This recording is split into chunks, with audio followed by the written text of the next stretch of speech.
How Alex Eala won a match on one leg, what her opponent actually faced third round, Toronto National Bank Open.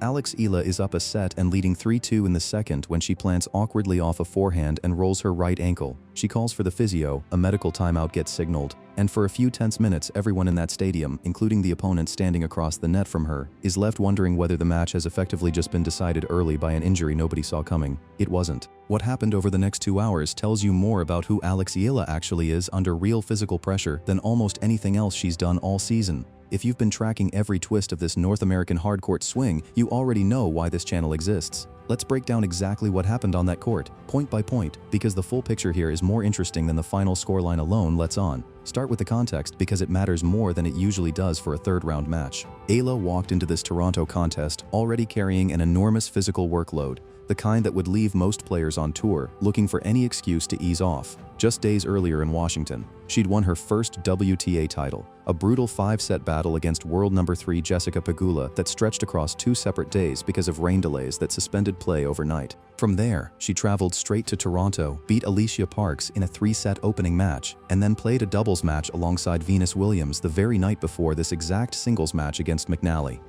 By the time she stepped onto the court, this was her 4th match in 5 days.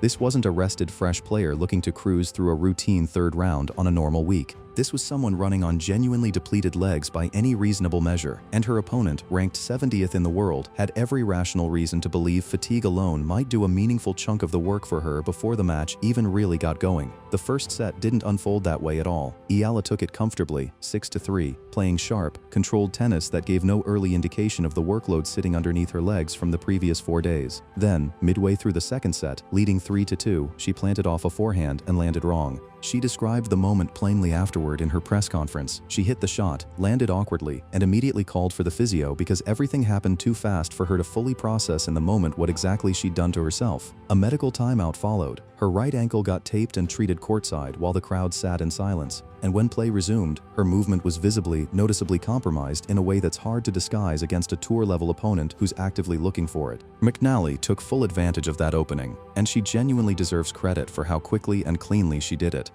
She broke Eala's serve to love in the very next game. A clean, immediate response to a clearly hobbled opponent. Exactly the kind of ruthless capitalizing every coach on tour would tell you to execute in that exact moment. She then held her own serve to move ahead 4-3. Eala found a way to steady herself enough to hold in the following game, then broke back to push ahead 5-4, one game away from closing the match out entirely despite the injury sitting under her. For a moment, it looked like she might simply grind through it on pure shot quality alone, injury or no injury. Instead, McNally refused to let the set slip away. Quietly, she won 3 straight games, including 2 more breaks of serve to take the second set 7-5 and force a deciding third. For a real stretch of that match, the entire complexion had shifted. A visibly hurt favorite, a set now level on the board, and a sold-out stadium full of people who'd shown up expecting a comfortable Eala win, instead watching something considerably more uncertain play out in front of them. The third set swung back almost immediately, and this is really the part of the match worth sitting with the longest, because it's the part that actually explains why this result matters beyond just one scoreline in a long season. Eala broke serve in the very first game of the decider, and built an early 2-0 lead that she simply never surrendered for the rest of the set, eventually closing out the match 6-4 after 2 hours and 39 minutes total on court. That's not a small physical or mental accomplishment, given everything already stacked against her walking in. A player who takes a medical timeout and then gets broken to love almost immediately afterward is, more often than not on tour, a player whose match has functionally turned against them for good. That's exactly what appeared to be happening for a stretch of that second set, and plenty of matches at this level end exactly that way once the momentum and the physical edge both shift to the healthier player. But instead of that shift carrying forward into the decider the way it usually does in professional tennis, something reset almost instantly. The break in the very first game of the third set wasn't a fluke hold sneaking through against a tiring opponent. It was an immediate, decisive statement that the injury wasn't going to define how the rest of that match played out, regardless of how much it had cost her a set earlier.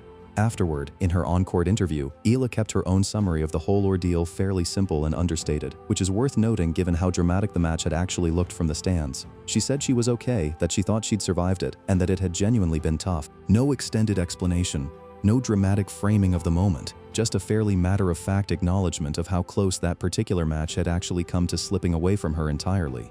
She was also notably generous toward her opponent in that same moment, which is worth including because it says something real about how she frames results like this one publicly, win or lose. Speaking to the sold-out crowd afterward, she made a specific point of thanking McNally directly, calling it a great match and praising her as a great sport throughout it, adding that it was exactly the kind of contest that genuinely could have gone either way, decided by small details and a bit of luck rather than any clear gap in quality between the two players on court that night. That's not the language of someone trying to inflate the difficulty of the win after the fact for a better story. If anything, it arguably undersells just how physically taxing that specific match actually turned out to be for her, coming on the back of everything else already on her schedule that week. In her full press conference afterward, she went further into what the day had actually cost her physically, and this is where the broader picture of her season really comes into focus. She admitted the match had pushed her hard, acknowledged she was carrying real cumulative fatigue from an unusually packed stretch of matches across 2 different tournaments in 2 different countries, and framed the whole experience as part of the learning process that comes with competing at this pace as a professional athlete, describing the physical toll in her own words as a huge part of the job itself, not something to complain about but something to manage. She said she trusted her team to help handle her recovery properly,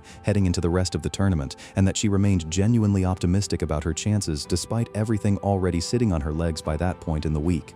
What actually stands out about this result, more than the scoreline itself, is the shape of how the match unfolded once you look past the raw numbers. The board reads 6-3, 5-7, 6-4 on paper, a tight, competitive three-setter that could easily be filed away by anyone who wasn't watching closely as a coin flip result that simply could have gone either way on the day. But the actual texture of the match tells a slightly different story than the scoreline alone suggests. Eala never trailed for any extended stretch at any real point in the match. She served for the match once already at 5-4 in the second set, before McNally's push forced a decider, and once that decider actually started, she immediately reasserted control and never gave any of it back for the rest of the night.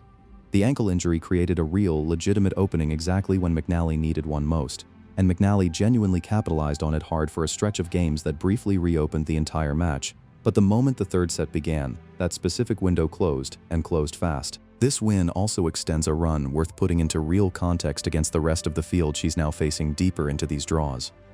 Eala arrived in Toronto already unbeaten across the entire North American hardcourt swing to that point, and this specific victory pushed that streak to 7 consecutive match wins, spanning 2 different tournaments in 2 different countries, all compressed into an extremely short and physically demanding window of days. Beating McNally also marked her 3rd consecutive win specifically over an American opponent on this swing, following her run through Pegula in the DC Open final and Alicia Parks earlier in this exact same Toronto draw. That's a specific repeating pattern worth flagging heading into the rest of the tournament, particularly given how many dangerous American players remain in this specific field. None of this happened in a quiet, empty building either, and that context genuinely matters for understanding the level of pressure she was performing under while simultaneously managing a live, real-time injury in front of everyone watching. Toronto has one of the largest concentrations of the Filipino diaspora anywhere in North America, and by all accounts the atmosphere around her matches throughout this entire tournament has matched what she's pulled in city after city all summer. Sold-out sessions well in advance, entire sections of the stadium visibly covered in flags, and crowd noise loud enough that broadcast commentary covering the tournament has repeatedly flagged just how much sound consistently follows her matches, specifically, independent of the round or the specific opponent on the other side of the net. Playing through a medical timeout and a visibly compromised ankle in front of that kind of crowd, with that kind of emotional investment riding on every point, adds a real layer of pressure that a routine third-round match wouldn't normally carry for most players on tour. There's also a broader tactical story buried in this result that's worth pulling out on its own because it speaks to something bigger than just one match in Toronto. Ankle injuries specifically tend to expose a very particular kind of weakness in a player's game: lateral movement, first-step explosiveness, the ability to change direction sharply mid-rally. Those are exactly the tools an opponent typically tries to exploit once they know a player is compromised, extending points, forcing extra movement, hitting behind a player to make them change direction repeatedly. The fact that Eala was able to close out a deciding set almost immediately after that kind of injury, against a tour-level opponent actively pushing for every advantage available to her, says something specific about how she manages adversity mid-match rather than just how talented she is on a clean, healthy day. That distinction, performing under ideal conditions versus performing when something has genuinely gone wrong mid-contest, tends to matter more the deeper a player goes into these bigger draws, where every remaining opponent is capable of finding and exploiting exactly that kind of opening if given the chance. So here's what this result actually signals heading into the rest of the tournament and the stretch of matches still ahead of her this summer.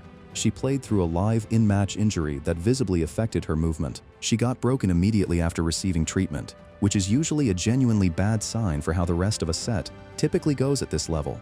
She watched what had briefly been a commanding position in the match nearly evaporate entirely during the second set, and she still found a way to reset completely and close the match out cleanly in the third, on a body that was already running on fumes from 4 matches compressed into 5 days across 2 different cities and 2 different tournaments. Whoever she draws next in this event, and whoever she eventually faces at Cincinnati or the US Open later this summer, inherits an opponent who's now demonstrated, on the actual match record, that a rolled ankle mid-match isn't the guaranteed opening it would be against most players at this level of the sport. So here's what I want to know.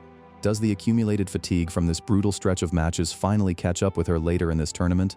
Or does she just keep finding a way through regardless of what her body's already been asked to absorb this week? Drop your prediction in the comments. If you've been following every match of this North American swing as closely as we have, subscribe because we're covering whatever happens next in this draw, and everything after it heading into Cincinnati and the US Open the moment it happens.